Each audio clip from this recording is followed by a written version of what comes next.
Good morning, good morning, good morning, everybody. Today is Sensational Saturday. So, relationship tip is the topic today. Are you marriage material or not? So, I've just been in my thoughts this morning after celebrating with my godparents 55 years of marriage yesterday.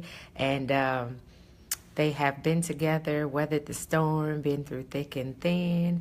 And so it brought me to thinking about people who desire to be married and but they're not married at the time, they're still single, or maybe they've been married and gone through a divorce and still desire to have a companion, someone to be with, someone to grow with, right? So I'm going to address the ladies first and talk to them. You know, if you feel you are marriage material, then you should be carrying yourself and acting a certain way as if you are already. It's kind of like when they say, prepare yourself or for the position and carry yourself and do the job and know the job or the position that you want and not the position that you currently have on your job. So it's the same thing, as a female. If you are marriage material and you feel that you are and you desire to be married, then you shouldn't be a loose woman. You should not be a person that's out in the street that has a reputation and like the TV show Cheers, where everybody knows your name. And I understand, we're all grown.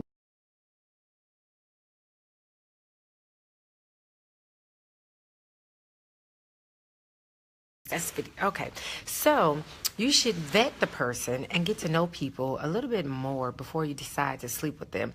I don't have a 90-day rule or any type of time set or time limit, but it does take a decent amount of time of actually face-to-face contact and phone conversation to really have a decent feel for what kind of person you're dealing with or who you're dealing with. So I would not encourage, and that's on both sides of the spectrum, males and females, do not, be so quick to rush and jump into bed with people because sex does not keep a relationship.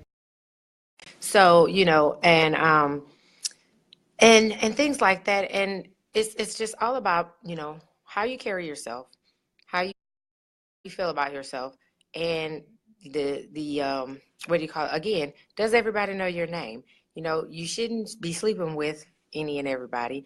And I'm not judging anybody for whoever does or doing what they do or anything like that. I'm not judging you if you have more than one father for your children and you've never been married. The point is you should learn from the choices that you make, and either we make good choices or we make poor choices. So it's really just that simple.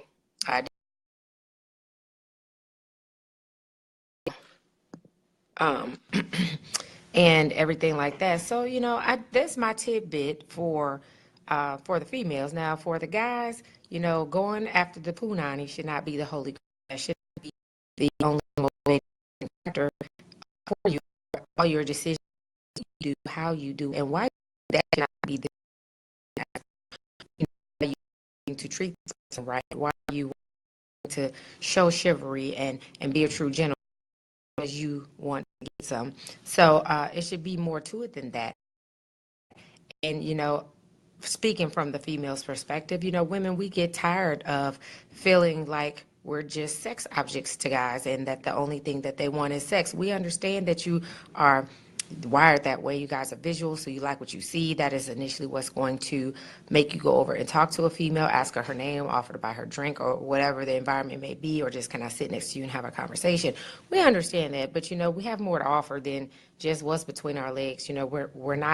We were not put on this earth to only be treated or viewed as sex objects or sex toys or whatever terminology that you guys may use for us, right?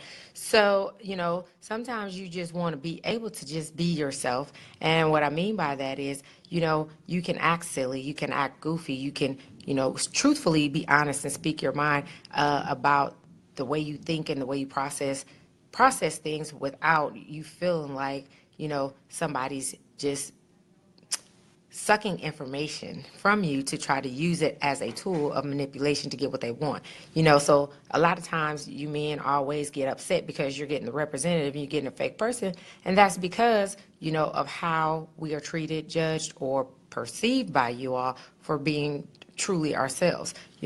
A friend told me that, in an a club setting, whatever, restaurant, or just an open type environment, men sit back and observe and watch a woman that they may be interested in. They'll watch how many guys go up to her and watch the result of, the guy being shot down if she doesn't want to talk to him or doesn't want to dance with him or whatever the situation is.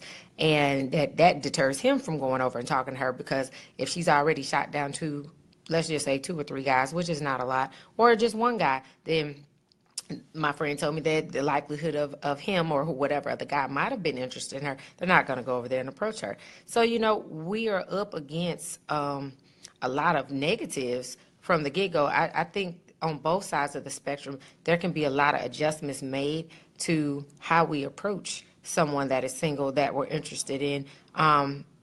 And not put all these requirements or expectations on people, especially when you don't even know them, and society should not dictate what's right for you. Society or your friends should not dictate what who you talk to and what you do for that person. I've come to learn. I'm only 39 years old, so I don't know everything, and I still learn every day, and I can learn from people from all walks of life. But the one thing I learned, if we all go around quoting and toting self-love and love, love trumps everything, then why is it that we are so quick to mistreat people or to hold back or not want to just treat a person with kindness? And it doesn't mean you have to try to buy them things, but treat them with kindness and just go out of your way to do the little things to show them that, hey, I value your time.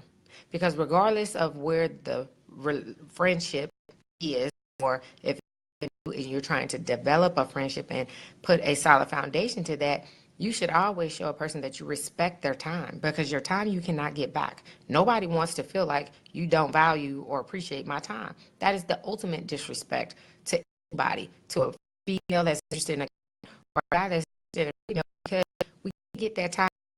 I can spend money and I can get my money. I can get money back. You can't get the time back. It's not going back. So, I think if we change the mindset and how we approach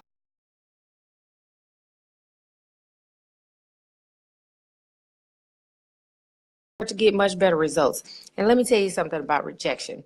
Rejection is fear. And you shouldn't fear rejection, because before you ever approach that person to ask them anything, you were already at no. So you really have nothing to lose, but you have everything to gain. Just think about that. Anytime, the next time you see a female or somebody you just want to attractive, like a smile, you like you alone. Really sitting in conversation with, it doesn't cost anything to have a conversation. It costs anything to have a conversation. There's nothing wrong with a conversation. Be open to getting to be them without having this preconceived notion of who they should be, and they should fit in this spectrum of whatever you created in your mind. I get that a lot. You look at me, I'm in my uniform. What I do, I have a very structured life. I do everything to a regiment. That's my lifestyle. That's how I function at my best, is through proper planning, time management, regimen. That's why I'm in the career fields that I'm in, because it's a regimented career choice. But that is what works for me. So, I get tired of people trying to put me in a box, or, tell me how I should be or how I shouldn't be. And, this is not ladylike. Look at what I do. I'm around a lot of men all the time. In the military, a woman, the rank ratio of a male to a female, I don't even know the exact number, but it's very, just say 70 men to 1 woman. Of course, I'm going to do some things that isn't ladylike. Of course, I mean, you know what I'm saying? But I'm very comfortable in my skin. I'm very comfortable as a tomboy. I'm very comfortable with, the things that is not bougie and that's not prissy and that, I guess the typical common female, like I will fart in your face in a minute, because I don't have a problem. It's a natural body function. I'll let you know and give you warning. Hey, you might want to scoot, a couple of feet, but who the hell's finna get up and go to the bathroom every time I got to pass gas? I'm not that chick. And I'll tell you to your face, I'm not that chick. And if that's what you expected, because most of the women you've dealt with have not wanting to, maybe they were embarrassed and they don't want you to know that they fart. That's crazy as hell to me. But see, that's what makes me different than somebody else. And I'm not trying to be something I'm not. And I don't care if I'm being compared to what you think I should do. That's just not who I am. So, the false sense of reality a lot of times what people want you to be versus who you are. You cannot change that. If you want somebody to fit into this certain mold, then that's exactly what you need to find. You can't find somebody, be attracted to one thing, and then think that you're going to change that to fit your specifications or your comfort zone, because your confidence level doesn't go that high, because you have insecurities that prohibit you from getting a certain feeling comfortable being or dating or trying to get to know a certain caliber type of woman. That's just crazy to me. There are people from all walks of life out there, of all races, all nationalities. So why limit yourself in your opportunities? Why limit yourself in what you have, you can meet, and a person that you can get to know? But at the end of the day, again, I don't apologize for being the way I am. I'm very good with who I am, flaws and all. I tell people that all the time. So, to know me is to like me, and either you want to get to know me or you don't. And if you don't, it's okay. I'm not upset. I haven't lost no sleep. I don't feel no certain type of way that there's something wrong with me because you didn't desire to talk to me, or, want to holler at me, or whatever, terminology that you use. So, I mean, it's just crazy though. But, get to know people first. Know what makes them tick, know what makes them smile, know what makes them uncomfortable, what they don't like. And, and then do your best to, show that person. Actions speak louder than words. And like I said, it's not about spending money. It's not about whining and dining. You don't get to the whining and dining stage until you're actually exclusively dating in a relationship. The courtship and getting to know a person, you just fill them out. You just go with the flow. You try different things. Don't be afraid to make a mistake. Trial and error. That's how you learn to complement one another and feed off of one another and bring balance to one another in your conversation, and not being afraid to be honest in that dialogue. That's the time for you to be honest. When you're in the courtship phase, so that's what the courtship phase is, getting to know this person, to see if this person has the qualities, the character, the ethics, the morals of what I'm looking for in a person, where you should be your most honest, because there's no commitment, there's no expectation, there's no reason to impress or worry about, well, she may not like me because of this or that, or she may not want to talk to me. Man, hey, you want somebody to. It's 7:30. That's why nobody here. Yep, it's only. What happened to 15? Well, everybody, it's not necessary in such a small compound, but so that's the whole point. The point is that you have to be true to you. And if you can't be true to you and authentically to you, that you have to change and try to conform, be something that you're not for somebody to accept you, then that is like the ultimate red flag in the first place, that is not the person that you should even entertain trying to talk to, that you should be wanting to give the opportunity to, to get to know you or anything, because you're starting off in false pretenses. You're starting off on the wrong foot, from the get-go. And that's not what you want. Being true to you is everything. And you can't be true to you if you really don't know who you are.